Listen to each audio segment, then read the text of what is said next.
Halo, assalamualaikum warahmatullahi wabarakatuh. Berjumpa lagi di channel Winta House. Kali ini kita akan belajar kelas 6, tema 1, subtema 2, pembelajaran kedua. Nah, sekarang silakan buka bukumu halaman 52. Siapkan alat tulismu untuk mencatat informasi dari pembelajaran hari ini. Nah, di pembelajaran 2 ini, setelah kalian buka buku, silakan di sini ada teks bacaan Dayu, anak yang kreatif dan pandai menari. Artinya kalian sudah tahu dong apa yang akan kita pelajari hari ini tentang tarian daerah. Nah, Dayu sering tampil menari di acara pentas seni baik di sekolah maupun di lingkungan tempat tinggalnya. Kali ini, Dayu akan mengikuti lomba tari dalam rangka memperingati HUT RI. Dayu akan menarikan tari tunggal bertema kepahlawanan. Apakah yang dimaksud dengan tari tunggal? Yuk sama-sama kita cari tahu. Mari sama-sama kita baca teks tentang ragam tarian di Indonesia. Silakan Pak kasih waktu kalian untuk membaca ragam tarian di Indonesia. Jangan lanjutkan video ini sebelum kalian selesai membaca ya. A few moments later. Oke, kalian sudah membaca, sekarang saatnya kita berdiskusi. Bacalah dengan cermat teks non-fiksi. Kalian masih ingat teks non-fiksi itu apa? Teks yang berdasarkan fakta atau faktual. Artinya teksnya benar-benar ada, bukan cerita yang dikarang atau yang dibuat oleh pengarang. Kalau yang dibuat itu namanya fiksi, seperti novel, cerita pendek, cerita bergambar, dan lain-lain. Itu kelompok fiksi, artinya tidak nyata. Bacalah dengan cermat teks non-fiksi di atas bersama teman sekelas. Selanjutnya, diskusikanlah informasi penting yang terdapat dalam teks non-fiksi berdasarkan gagasan utama pada setiap paragrafnya. Nah, artinya kita diminta untuk mencari gagasan utama. Oke, dalam masing-masing paragraf. Di dalam teks tersebut terdapat 3 paragraf. Oke, sekarang kita coba lihat. Ini sudah dibuat di dalam kotak. Contoh cara membuat tugas gagasan utama. Paragraf pertama, gagasan utamanya adalah pengertian tari kreasi. Nah, sebelum kita lanjut, bagaimana supaya kita tahu apa gagasan utamanya, tentunya kita harus tahu dong apa itu gagasan utama. Oke, nah gagasan utama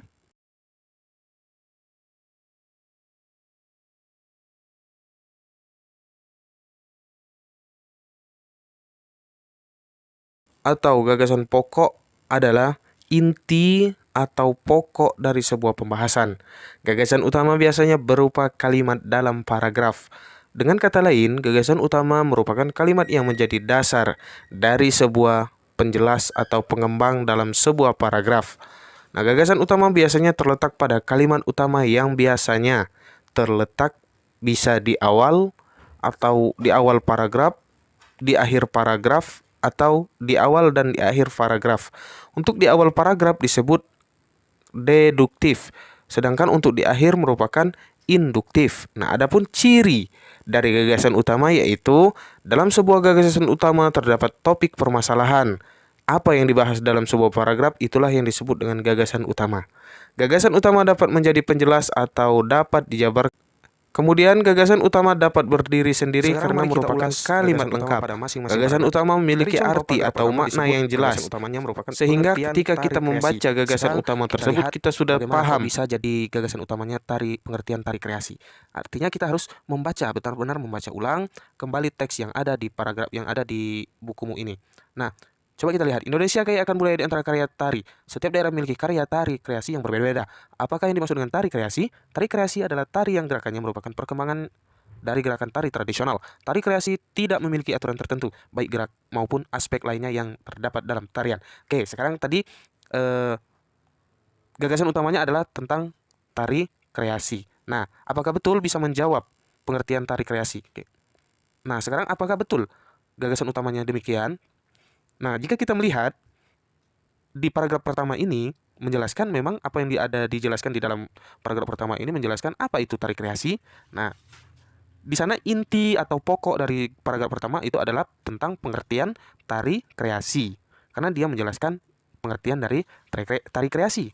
Nah, sedangkan penjelasannya, tari kreasi adalah tari yang gerakannya merupakan bla bla bla sampai terakhir merupakan kalimat penjelas.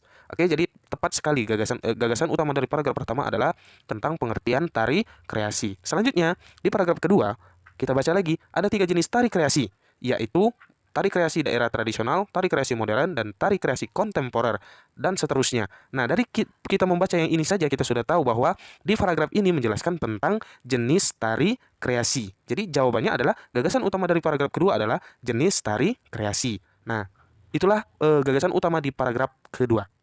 Lanjut ke paragraf yang ketiga. Bentuk karya tari kreasi dapat berupa tari tunggal, tari berpasangan, dan tari kelompok. Tari tunggal adalah karya tari yang diperagakan oleh seorang penari, artinya satu orang. Tari berpasangan, karya tari yang diperagakan oleh dua orang penari. Adapun tari kelompok adalah karya tari yang diperagakan oleh lebih dari dua penari. Nah, jika kita lihat, di dalam paragraf ketiga ini dia menjelaskan tentang bentuk karya tari kreasi. Nah, sementara untuk penjelasan tari tunggal, tari berpasangan, ataupun tari kelompok, itu merupakan kalimat penjelas. Jadi sudah sangat-sangat jelas bahwa di dalam paragraf ketiga ini, gagasan utama merupakan bentuk tari kreasi. Bagaimana? Apakah kalian sudah memahami tentang gagasan utama? Kalau sudah, silakan kita lanjut kembali. Jenis tari yang akan diikuti Dayu dalam perlombaan adalah tari kreasi daerah atau tradisional berbentuk tari tunggal. Tari yang akan disajikan Dayu dalam perlombaan adalah tari merak. Tari merak merupakan salah satu jenis tari kreasi. Tari merak berasal dari daerah Pasundan, Jawa Barat. Tari merak menggambarkan ekspresi kehidupan burung merak. Tata cara dan gerak tari terinspirasi dari kehidupan merak yang diangkat ke pentas oleh seniman Sunda, Raden C.C. Somantri. Di Indonesia ada sangat banyak jenis tari, entah itu tari tunggal atau tari lainnya. Sekarang kita lihat contoh jenis tari tunggal yang ada di Indonesia.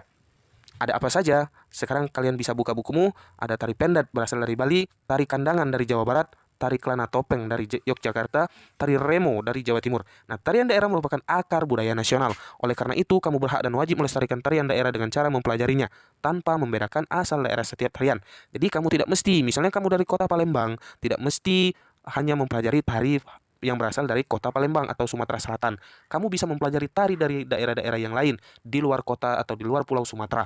Misalnya di daerah Jawa, di daerah Papua, di daerah Kalimantan, Sulawesi, dan lain-lain.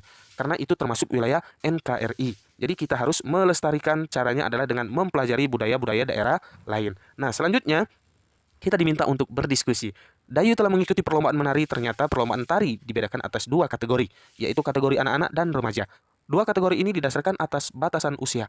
Untuk kategori anak-anak, batas usia 6 tahun sampai 10 tahun. Sedangkan kategori remaja, batas usia 11 sampai 21 tahun. Masuk kategori manakah Dayu? Mengapa? Diskusikan bersama teman satu kelompok belajarmu. Tuliskan pada buku tugas dan presentasikan di depan kelas. Oke, sekarang kita diskusikan sama-sama secara online. Nah, kira-kira berapa umur Dayu? Karena di kelas 6 biasanya sudah lebih dari 10 tahun. Maka Dayu masuk ke kategori remaja, bukan lagi kategori anak-anak. Itu alasannya.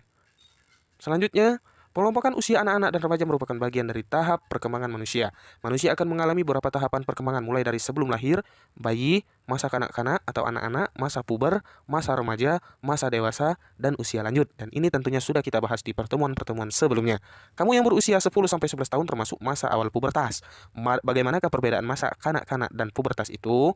Nah, kemarin kita sudah membahas tentang ciri-ciri pubertas, baik pada laki-laki maupun pada perempuan atau wanita. Nah, coba diskusikan dengan teman-temanmu 3 ciri-ciri masa kanak-kanak, ciri masa pubertas baik untuk laki-laki dan perempuan. Kemudian kamu isi atau kamu buat di dalam hasilnya di dalam tabel ini. Yang di sebelah kiri ciri masa kanak-kanak bagi laki-laki, dan di sebelah kanannya adalah ciri masa pubertas bagi anak laki-laki. Jadi kita diminta untuk mengidentifikasi perbedaan antara anak-anak sebelum pubertas dengan anak-anak yang sudah pubertas, baik laki-laki dan perempuan. Oke, caranya gimana? Kita menggunakan ciri-ciri masa pubertas. Misalnya pada anak laki-laki mengalami yang namanya mimpi basah, maka kita isi di sini ciri-ciri masa pubertas bagi anak laki-laki. Pertama, buat nomor A atau nomor 1 atau A, B, C dan seterusnya ya. Nah, ciri pubertas bagi anak laki-laki mengalami mimpi basah. Nah, sementara untuk pada kotak ciri masa kanak-kanak bagi anak-anak laki-laki, maka kita lawannya.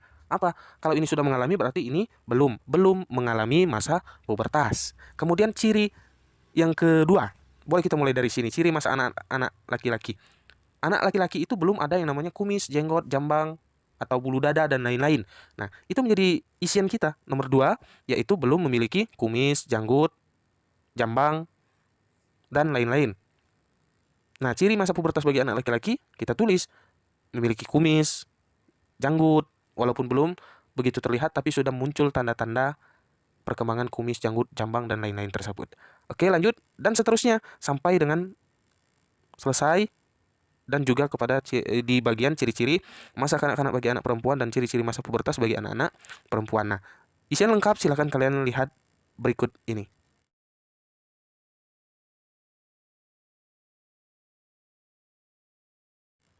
Nah, kamu telah memahami perbedaan ciri masa kanak-kanak dan masa pubertas. Sekarang kenali dirimu berdasarkan ciri-ciri masa kanak-kanak dan masa pubertas pada tabel tersebut. Selanjutnya, tuliskan kesimpulan masa yang sedang kamu alami saat ini. Masih masa kanak-kanak atau sudah masa pubertas? Tuliskan pula alasan dari kesimpulanmu. Nah, kamu buat hasil kesimpulan. Kesimpulannya kamu sudah masih anak-anak atau sudah memasuki masa pubertas. Alasannya kenapa? Silakan kalian buat analisis sendiri, kamu masuk yang mana, kemudian jelaskan alasanmu seperti apa. Yang mengenali tarian daerah di daerah tempat tinggal merupakan bentuk sikap peduli terhadap budaya bangsa. Sedangkan kamu mengenali tari kreasi daerah. Sudahkah kamu mengenali tarian kreasi daerahmu? Coba kamu ingat dan renungkan beragam tari kreasi yang berasal dari daerahmu. Tuliskan hasil renunganmu pada kolom seperti berikut. Nah, kamu diminta untuk mencari tahu tari kreasi yang berasal dari daerahmu masing-masing. Caranya gimana? Kamu bisa membuka sumber informasi dari internet. Oke, nah untuk selanjutnya pembelajaran hari ini Pak rasa cukup. Jika ada hal-hal yang belum dipahami atau yang ingin ditanyakan, silakan menghubungi gurumu. Oke, terima kasih telah menonton channel Winter House. Mudah-mudahan ilmunya bermanfaat dan berguna bagi kalian semua. Terima kasih. Wassalamualaikum warahmatullahi wabarakatuh.